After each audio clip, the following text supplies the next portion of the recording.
I can actually see the top of the bleed screw at the top, the other screw the other side, so I should be able to know when some diesel and air start pumping out. Okay, so I've been pumping away there for quite a while, and I don't think I had the screw out far enough, so I'm just redoing it now, and you should be able to see something. Hopefully I can see diesel coming out now, or air and diesel. Well, you could see that very easily, but there is something coming out now, or starting to.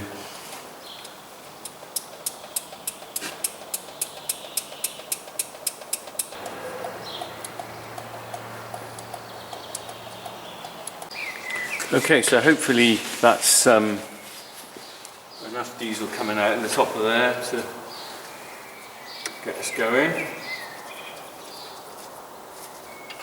Do that up. Right, now according to this, I'm supposed to undo some injectors. 2 injectors. Operate the starter mode until fuel flows free. 1 and 2. Well, I might be right without that, so I'm going to try it, because I was told by the guy when I bought the filter that you could probably get away without doing that. So let's see if I can start the tractor without actually having to undo the ejectors.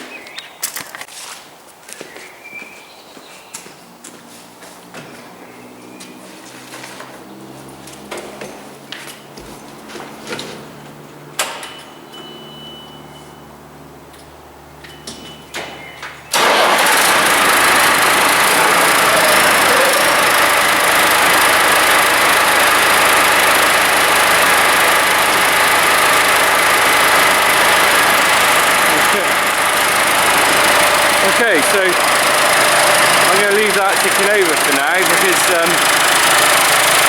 you never know, there might be a bit of air in there and it might take a while to get through the system, but well, it seems to be going okay so far, doesn't it?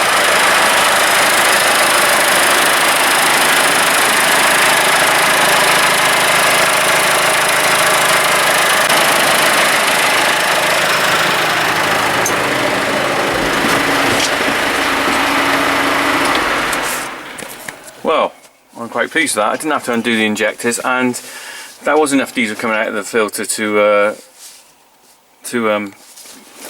get rid of the air in the system. So I've actually managed to change the fuel filter on this McCormick for the first time.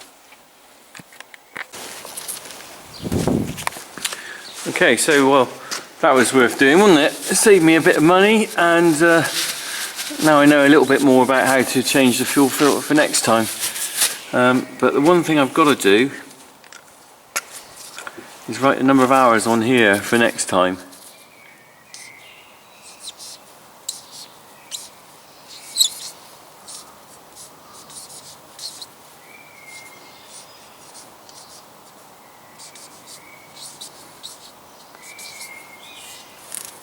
So there we go, I'll change that to 1948 hours.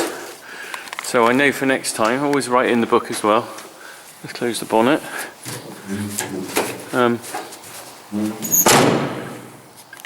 So what I'm going to do now, I've finished changing the fuel filter. The oil filter's going to wait for another day.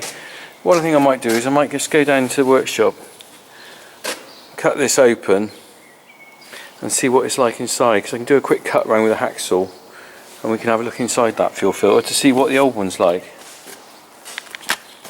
Okay, so I'm down in the workshop now with the old oil fuel filter, and I'm going to see if I can put it in this vise, if it'll fit. See if we can cut the top off it and pull out the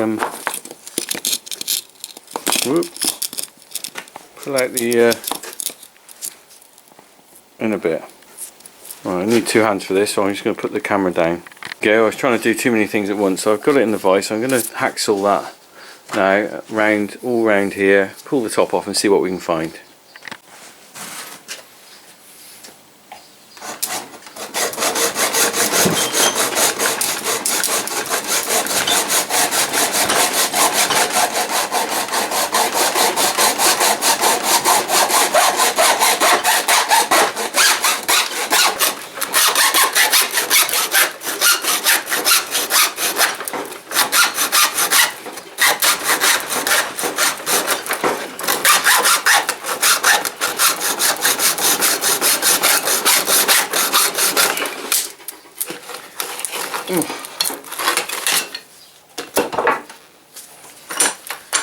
around a bit. You see my hacksawing skills aren't brilliant.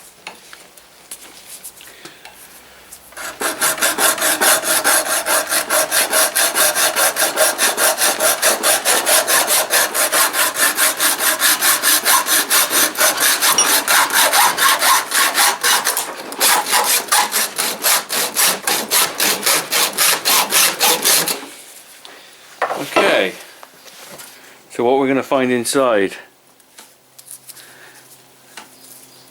Let's have a look.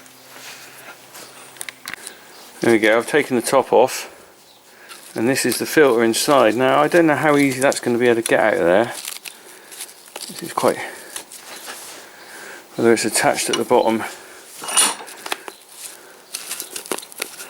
I would like to get it out because I'd like to see myself what it's like inside. So let me just do a little bit more work on it, see if we can pull it apart.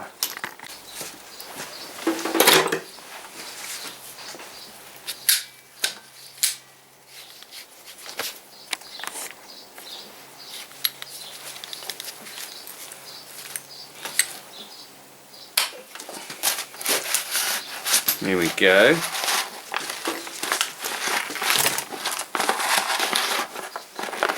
So what we've got basically is a rolled up piece of paper, and you can see how dirty it is.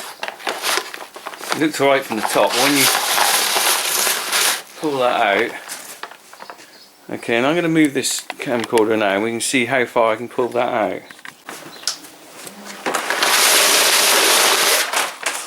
Whee! There we go, so that's the inside of the fuel filter. It's just basically a tin can really. And here we are, what I've pulled out. Let's take this outside. And you can see there, it's just some sort of grease-proof paper almost. You can see how full of dirt it gets when it blocks up. And there's a bit that's not too bad. So that's what the inside of a fuel filter looks like. So when we finish doing the fuel filter on the McCormick.